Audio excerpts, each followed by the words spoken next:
Good morning, everyone. Pete Pardo here from Sea of Tranquility. Welcome to day 25 of albums that are 50 years old in 2021. Of course, we're looking at those great releases from 1971 that are having their 50th birthday here this year.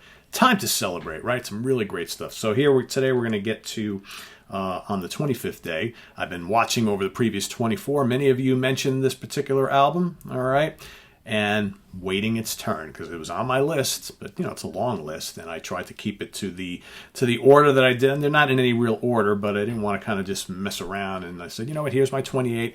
Here's the successive days I'm going to talk about them. So I knew it was going to come eventually. It's happening today. So of course, 28 days of February, 28 favorites, also 28 honorable mentions. A total of 56 albums from 1971 that we're covering here on this month of February from 1971. Happy birthday to these albums. Today, released in November 15th, 1971 for the Capitol Records label, produced by Terry Knight. Of course, I'm talking about E Pluribus Funk from the mighty Grand Funk Railroad.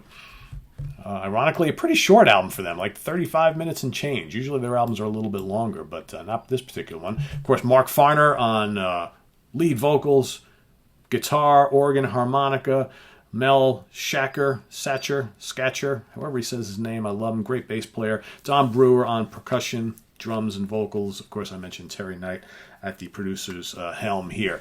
Any day of the week, you ask me about my favorite Grand Funk albums. This is definitely up there. Some days it's my favorite. Some days it's my number 2. It's definitely in my top 3 always, along with the second album, as well as probably Closer to Home. The debut's really good too. We're an American Band's really good too. No, but definitely my top 3 are easily Closer to Home, the Red Album, Grand Funk, and this one. They kind of rotate all the time. But some great songs on here. I love this album because it's so damn funky and groove-laden, but it's still heavy.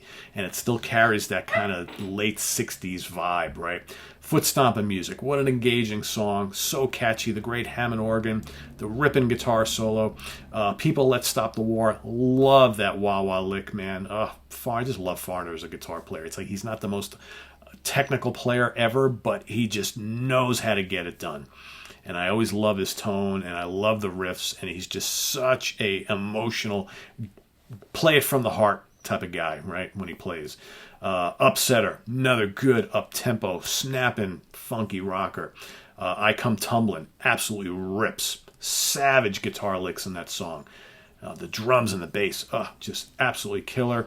Then you got, side 2 of the original vinyl, a little bit different. So you got Save the Land, up-tempo, but a lot of, Grand Funk always had these really good messages about, corruption in government, the Vietnam War, the economy, the land, and I'm drawing a complete blank here, guys. The environment, that's it. So, they always threw that stuff in there. They were always, what I liked about Grand Funk is they were like people writing for the people, right? They were like, even though they were rock stars, it's like, their songs really resonated with younger people. No Lies, another really great track. And then, of course, the big, epic, emotional, atmospheric Loneliness to kind of finish it all off, which is really good, haunting track, right? Really different for this band. Nice use of, kind of like orchestrations and things like that. Really, really good song. So that is my pick of the day here for day 25. Love it, love it, love it. In fact, I'm going to listen to it after we get off this video here. And my honorable mention for today might surprise some of you. It's a real good one. It's amazing to me to think that this album and this band have now been around for 50 years. So released in October of 1971, recorded at Connecticut Recording Studios, as well as Little Bits recording at Columbia Recording Studios in Chicago, Illinois. Produced by Paul Lika and Billy Rose II for Epic Records. Talking about the debut album from REO Speedwagon. Yes, indeedy. This is a really good one. I happen to really enjoy the early catalog of REO. So, of course, this is the debut. Has a guy on vocals by the name of Terry Luttrell. Some of you prog fans might remember and know that Terry Luttrell, of course, was the longtime lead singer for U.S. prog band Starcastle. But he got his start in REO Speedwagon. Sounds nothing like how he sounded in Starcastle on this album, I will say. Gary Richrath on guitar, amazing guitar player. The late, great Gary, one of the most unsung Gibson Les Paul guitar crankers of all time. Neil Doughty on keyboards, Greg Philbin on bass, and Alan Gratzer on drums. Okay, a couple guest players here and there, but that's the album. It's actually pretty heavy rockin', Midwest U.S. Hard rockin' boogie from that time period. You know, Gypsy Woman's Passion, great cranking tune. 157 Riverside Avenue, really good rock song. You got Anti-Establishment Man, you got Lay Me Down, great song, great hook. Sophisticated Lady, another good rocker. 5 Men Were Killed Today, good song. Prison Woman, short and sweet but rocks. And then, of course, you got the 10-minute plus epic Dead at Last at the end, which is like total like Doom meets prog rock. It's like, what in the hell? You listen to that and you're like, that's REO Speedwagon? Yes, indeedy. They were the guys back then. Excuse me. So I really dig this album a lot. If you haven't checked out the early REO catalog, just because all you know is Keep On Loving You and the hits afterwards, man, they were a much different band early on. Really good, really rocking, lots of hard rocking boogie. If you like kind of, some of their stuff is kind of like, Foghat, Status Quo. Some of it is just, good time Midwest rock and roll, right? Cranking lead guitar, good riffs, lots of keyboards, great vocals, just fun 70s rock music. So, and if you can get this twofer, the second album is really good as well. Love all the early REO stuff. But my pick of the day is E Pluribus Funk. Wow, we picked 2 U.S. bands today. Holy cow. I just realized that.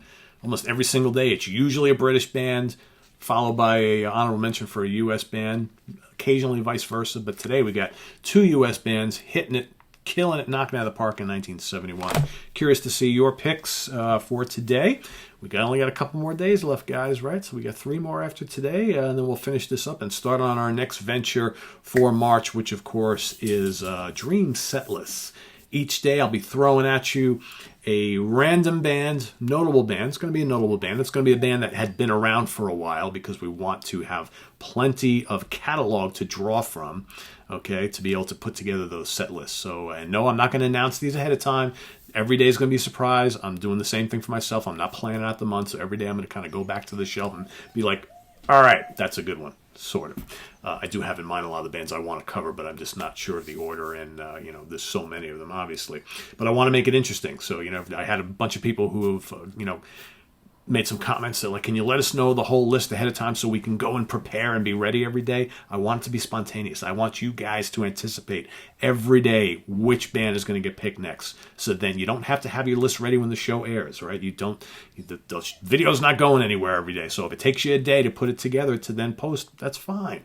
That's the whole, watching, anticipating, seeing who I present, hearing my set list, going back, thinking about it, putting yours together, and then posting it. There's no rush to post these things. So that's how we're going to run it. Every day is going to be a surprise. Which band will be next for the entire month of March. So just start thinking about a lot of the bands you hear us talk about on this channel. All right? And start thinking about, what some of your dream set lists would be about some of them. And then just wait and see what I come up with every day, all right?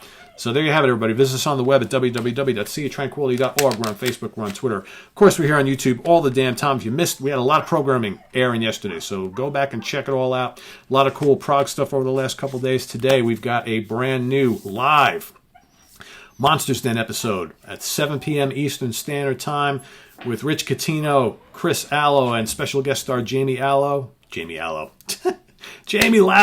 Jeez, I can't get this straight these days. We've got a show all about the Evil Dead film series. So that's coming up tonight. A 60-minute discussion on the Evil Dead. So don't miss that. So Evil Dead 2, as well as Army of Darkness. And we'll probably touch on the kind of remake that they did not that long ago as well. And I think the guys may also mention the TV series and stuff like that. So we'll probably talk about all things Evil Dead. That's coming up tonight, 7 o'clock p.m. Eastern Standard Time. And then after that, it'll be recorded, but it'll air later on in the evening. My Very Cool Show all about favorite double albums in rock and roll history with my special guest star, Mr. Mike Portnoy from Transatlantic and the Winery Dogs, Liquid Tension Experiment, formerly Dream Theater. He's joining me for a fun show all about our favorite double albums. So that's coming up tonight as well. So stay tuned for that. And then tomorrow morning, Martin Popoff back on the show for part 2 of our look at mega album follow-up letdowns. Those albums that came out after a big, huge album by a band and kind of didn't quite the mustard, didn't sell nearly as much.